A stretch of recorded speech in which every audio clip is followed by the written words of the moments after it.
Bonjour et bienvenue dans l'Almanach des Fées Célestes. Je suis Claire Henrion, ravi d'être avec vous maintenant pour les commentaires astrologiques pour la période du 28 août au 3 septembre 2024, la quatrième phase de la deuxième lune d'été nord, hiver sud. Donc dans cette vidéo, nous allons examiner et je vais commenter un petit peu les thèmes de cette période. Je vais revenir sur la nouvelle lune que l'on boucle, la lunaison que l'on boucle, sur la nouvelle lune précédente aussi et l'été, voir où on en est par rapport à cette saison, parce que je suis donc animatrice astronomie et montreuse d'étoiles, et ça, je vous présente ça dans le bulletin astronomique que je vous recommande vivement d'aller visionner avant même d'écouter les commentaires astrologiques. Ça vous mettra les pieds sur terre et la tête dans les étoiles. Et puis ensuite, nous pouvons réfléchir à ce que tout cela implique pour nous en étudiant les thèmes de la période. Donc, merci pour vos j'aime, vos partages et vos commentaires, toujours fort appréciés. Merci de vous abonner à cette chaîne si cela vous plaît et de me soutenir d'un petit tip. Je vous remercie beaucoup. Et donc, c'est parti. C'est parti pour la période du 26 août au 3 septembre, la quatrième phase de la deuxième lune d'été nord, hiver sud, donc du dernier quartier à la nouvelle lune. Donc une lune qui se lève de plus en plus tard en deuxième moitié de nuit et que vous pouvez voir dans le ciel le matin. Alors, partageons pour commencer de suite les thèmes de cette période. C'est ici. Voilà, donc là, nous sommes sur le thème du dernier quartier le lundi 26 août à 9h25 TU, temps universel, UTC, on dit maintenant United euh, Coordinate, Coordinated Time. Voilà. Ce dernier quartier est marqué par un magnifique cerf-volant, enfin magnifique, on va voir ça de plus près, un cerf-volant d'une opposition, dont l'axe est une opposition Vénus-Neptune, très équinoxiale, hein, on est vraiment Neptune étant dans le dernier degré du signe des Poissons et Vénus dans la fin Vierge, elle entre dans le signe de la Balance le 29 août. Donc, ça va toucher l'émotionnel énormément, hein.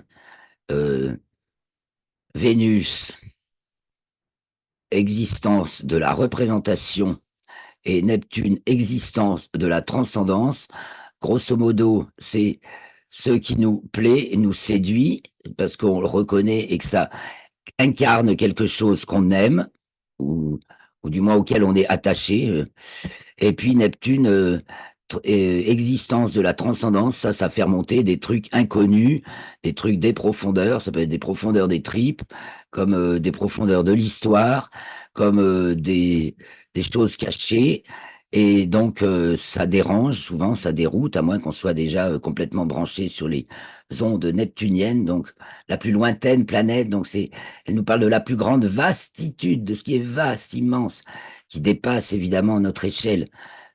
Neptune fait un tour du Soleil en 164 ans, hein. Une année neptunienne, c'est 164 ans des nôtres.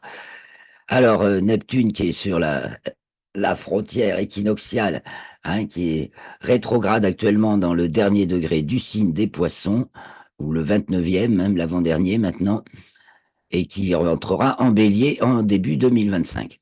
Et donc, ce beau cerf-volant est détendu par la transcendance, Uranus et Pluton, Uranus étant accompagné de la Lune qui vient d'entrer dans le signe des Gémeaux et donc conjointe aux Pléiades, Uranus qui va entrer en rétrogradation cette semaine. Voilà ce qui se passe d'important cette semaine, c'est Mercure qui est rétrograde pour le dernier quartier encore du 5 au 28 août et donc qui reprend son mouvement direct le 28 août dans le signe du lion, et donc elle repart vers la Vierge, et Uranus, qui, elle, entame son mouvement rétrograde, sa rétrogradation, le 1er septembre.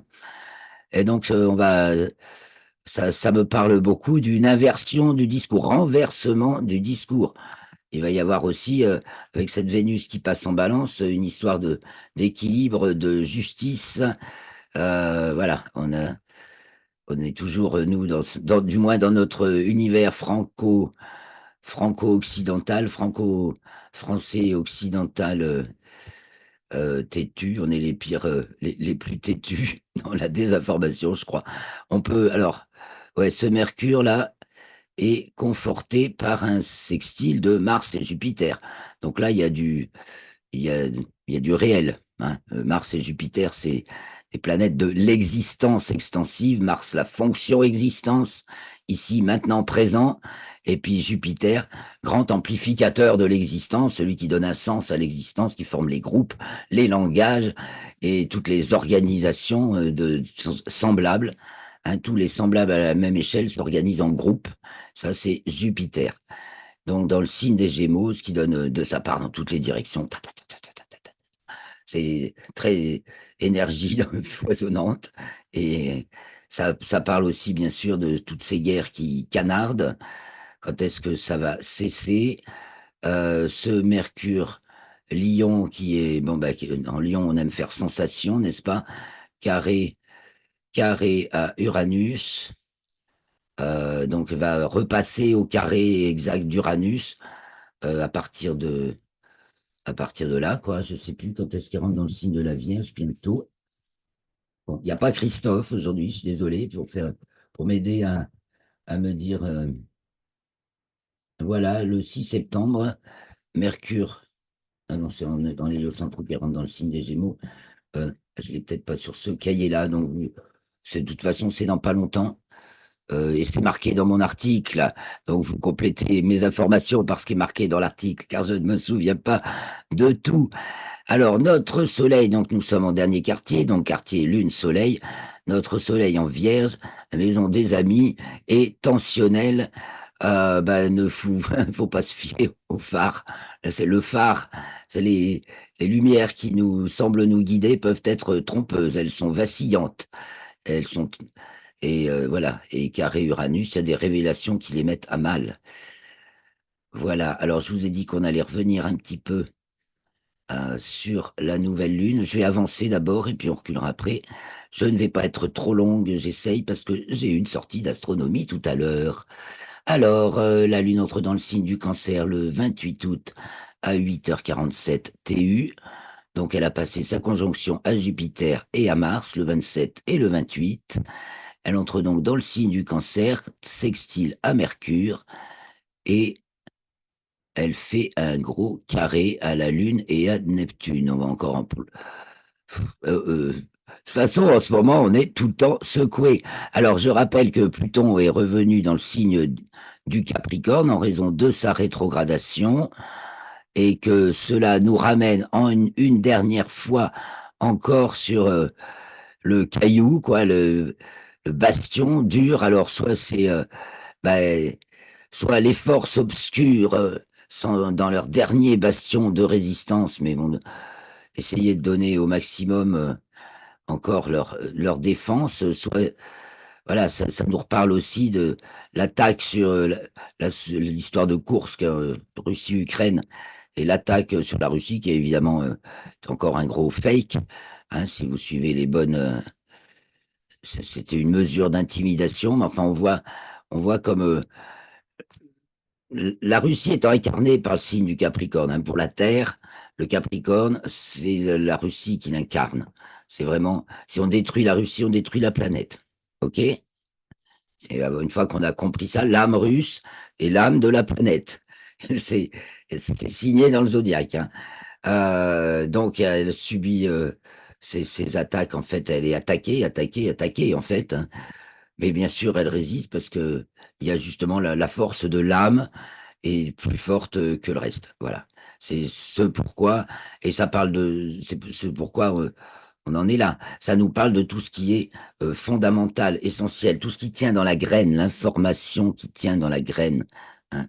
Donc on est en train de se débarrasser des vieux engrammages, de tout ce qu'on a engrammé au point de vue civilisationnel, hein, pour se projeter dans quelque chose de nouveau. Je rappelle que ce quelque chose de nouveau, ben, on revit un cycle plutonien qui avait commencé à la Révolution française.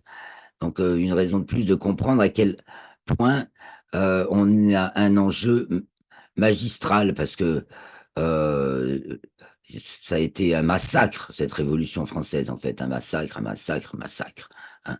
Va-t-on rejouer les massacres? Alors là, malheureusement, quand on voit Saturne en poisson tensionnel comme ça, bah, on repense aussi au massacre. Hein. Et voilà, comme je vous disais, ça canarde, mais il y a des tas de nous, il y a tout aussi, il y a tout un dynamisme et de nouvelles organisations qui, euh, qui bataillent. Là, c'est en neuf, c'est pour les causes élevées. Alors, je passe, hein, parce qu'on n'a pas trop le temps de s'apesantir quand même. Je jette un coup d'œil sur l'héliocentrique tout de même.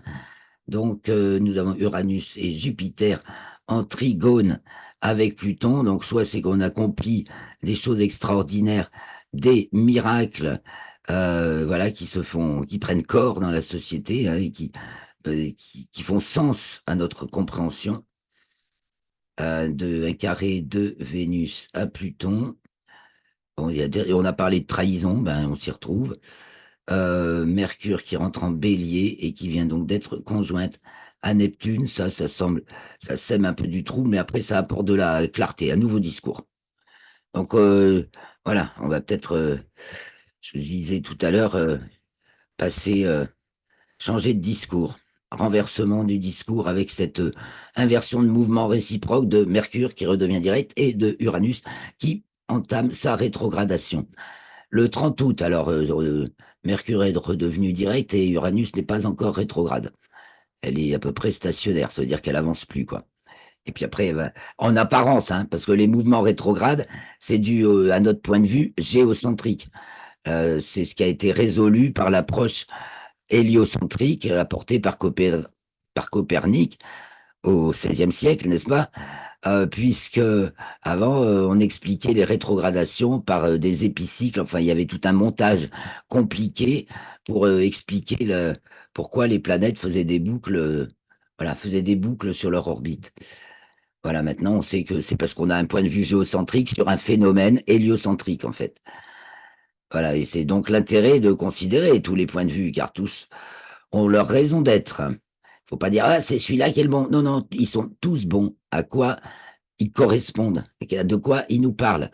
Nous avons ici le point de vue, la sphère locale. Donc ça, c'est ce qu'on va éprouver localement, comment ça se présente à nous en direct localement. Et là, c'est une opposition Lune-Pluton, quelque chose qui s'annule, et tendu par un trigone Vénus-Uranus. Donc peut-être beaucoup de mousse, d'excitation, de renversement, ça me tourne la tête pour rien, parce que Lune, Pluton, bon. Donc restez calme. Voilà ce que ça me dit. Reste calme, parce que là, c'est plus local que ici, dans la sphère relation, donc topo géo-écliptique, le thème astrologique classique, hein, il est là. Et ça englobe voilà, là ça nous parle grosso modo de la France métropolitaine. Ici, nous sommes sur le méridien de Paris et nous avons Uranus au fond du ciel, mais on retrouve bien ce grand trigone et l'opposition de la Lune à Pluton. Donc ne vous laissez pas troubler par les miroirs aux alouettes. Et je continue. L'entrée de la Lune dans le signe de la Vierge et donc sa conjonction à l'étoile Régulus, qui marque de nos jours le premier de Régulus du Lion, de la constellation du Lion, qui marque de nos jours le premier degré du signe de la Vierge. Eh bien là, nous avons Mercure en Lion, hein, l'ascendant Mercure qui a repris son mouvement direct. Donc là, il va y avoir encore des nouvelles un peu fracassantes, quoi, spectaculaires. Et alors, c'est en lien avec Jupiter, c'est gros, un truc énorme encore, tandis que la Lune est sextile à Mars, donc on a Lune, Mercure, ça va très vite. Avec Mars et Jupiter en Gémeaux, ça va très vite aussi. Avec les Gémeaux, l'effet déboule, pom, pom, pom, pom, pom, pom, pom. Ah, tout ce qui se passe, c'est dingue. Vénus qui entre qui arrive au nœud descendant de l'orbite lunaire, donc en Balance. Il y a quelque chose de vénusien qu'on enterre là, hein. Quelque chose qu'on n'aimait pas trop, hein, et qui nous tend dans notre destinée, hein, parce que même si on peut parler de notre charmant et séduisant président, peut-être qu'il va être sous le coup des faits constitutionnels, des légaux, et en même temps, on peut considérer que si on n'avait pas cet aiguillon de d'horreur et de stupidité, sortirait-on de nos charentaises pour prendre notre souveraineté? On est tellement confortable, hein, se laisser bercer en France depuis des générations.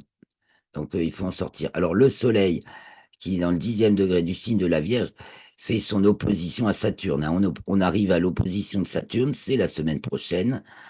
Donc on va mettre tous les problèmes vont être exposés. Et voilà, nous arrivons à la nouvelle lune. La nouvelle lune qui voit Vénus justement au nœud descendant de l'orbite lunaire, Pluton au descendant du thème. Donc oui, on enterre des choses là, hein. Oh là, on enterre un favori, poum. Euh, il y a le combat fait rage. Et c'est sûr que c'est un petit peu embrouillé et que l'organisation, le gouvernement, tout ça, oh waouh! Hein, et on parle du gouvernement du pays, on peut parler de notre gouvernement personnel ou de nos affaires personnelles. C'est tout ce qui est gouvernance est remis en question. Et alors toujours attention aux faux amis, quoi, hein. Les bons potes sont pas vos bons amis là, hein, parce que là on est dans la maison des amis. Écoutez votre voix intérieure. Euh, Fiez-vous à votre foi, à votre radar intérieur, parce que les bons potes, là, Mars et Jupiter en Gémeaux, youpi, dans la maison 11, ils vous trahissent et, euh, et ils vous font des coups pendables, hein.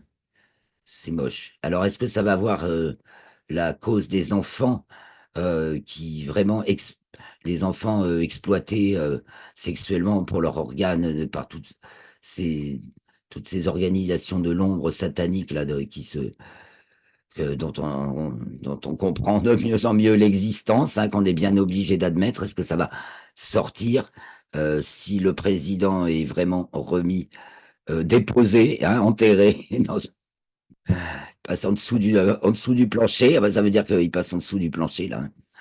Euh, Possible que l'affaire sorte. Alors, je vous avais dit, donc qu'on allait voir les lunes précédentes euh, pour bien se recaler, hein, sur là où on en est aujourd'hui. Ne soyez pas trop pressés, revenez la semaine prochaine pour la suite des événements. Là, donc, on boucle une lunaison. euh, Attendez, petit coup d'œil à l'héliocentrique, bien sûr. On va avoir nos deux rapides, Mercure et Vénus opposés avec Mars. On va avoir Mercure-Mars opposé Vénus, donc Taureau-Scorpion. Oh, ça tord. Là, il y a une, voilà, Taureau-Scorpion, ça implique, c'est le- c'est l'axe de l'induction négative. C'est c'est l'axe fort quoi du zodiaque, la force, hein, le pouvoir, euh, l'énergie au taureau et la maîtrise. Voilà, c'est le pouvoir de la maîtrise de l'énergie dans cet axe taureau-scorpion. Et alors, on a les petites gens, on a l'élite, on a les petites gens qui prennent leur l'énergie en main. Là, ouais, on peut voir quelque chose comme ça. Et puis tous les différents pays du monde qui s'organisent de manière nouvelle, hein. En héliocentrique, par contre, Pluton est bien en Verseau, même si maintenant, même si en géocentrique, eh bien, il fait un dernier aller, un dernier retour en Capricorne pour bien asseoir les nouvelles bases. Et en même temps, ça fait sortir encore toute la résistance de ce qu'on peut appeler l'état profond, justement, l'état de l'ombre, tout ce qui est invisible et qui tient les manettes. Maintenant, si on s'approprie notre Pluton, si on n'a plus peur de rencontrer l'inconnu en nous-mêmes, le mystère de notre âme, et tout ce qui est euh, affronter les tabous, euh, voilà, on fait la place nette pour quelque chose de nouveau et construire de nouvelles valeurs, nouvelles sociétés. Alors je remonte la pleine lune du 19, un petit coup d'œil, c'était conjonction Soleil-Mercure, donc conjonction inférieure de Mercure. Donc ça nous parle bien du discours qui... Il y a des tas de choses qui vont se dire, hein, une nouvelle ère, un nouvel cycle hein, de 3 mois mercurien hein, de discours. Je reviens et des paroles de ce qu'on peut dire. Alors, premier quartier, Mars et Jupiter, c'était le 12, était au descendant. Je voulais revenir sur la nouvelle lune. Le 4 août à 11h12, nous avions donc notre nouvelle lune en Lion, ben, plein de choses explosives, nouvelles, des révélations. Ça, il s'en est passé. Ça n'a pas manqué et Pluton était au fond du ciel. Donc, tout ce secret révélé, porté, porté par les belles âmes, et puis il y a toute la résistance aussi en même temps, tout ce qui retient, qui bloque ici avec le demi-carré de Saturne. Je reviens sur la nouvelle lune précédente, pleine lune de juillet, la nouvelle lune du 5 juillet avait Neptune à l'ascendant, bon, ça y pleuvait. Et donc, ça, c'était pour la première lune de l'été. Donc, c'était la conjonction Mars-Uranus, rupture. Rupture qui va s'effectuer là en héliocentrique, c'est pas fait encore. Hein. C'est pas encore entériné. En géocentrique, on acte et c'est entériné en héliocentrique. Alors, je reviens sur le solstice d'été parce que c'est important. Voilà. Quand le soleil, c'est la saison. Donc, nous finissons la deuxième lune d'été et nous entamons à partir du 3 septembre, nous allons entamer la troisième lune d'été. L'été n'est pas terminé, mais le temps est sans déjà le mois de septembre. Mais c'est du beau temps et ça devrait tenir justement assez longtemps dans la saison, un genre été indien. Enfin, été indien, je crois que si, c'est la prolongation de l'été en fait. Tandis qu'après, au mois de novembre, on a l'été de la Saint-Martin au milieu de l'automne, qui est le pendant des Saints de glace au milieu du printemps ou l'été de la Saint-Martin vers le 10 novembre, où ben, donc le 11 novembre, et où on a un dernier rappel de l'été, normalement, au cœur de la saison d'automne. Voilà, et donc sur ce thème de l'ingresse du soleil en cancer, donc du solstice de juin 2024, eh bien, c'est l'axe Capricorne, Cancer, ascendant Capricorne, descendant Cancer, donc enjeu global, planétaire, fond du ciel entre Mars et Uranus, donc euh, en taureau, donc problème fondamental d'énergie et rupture dans ce domaine. Hein.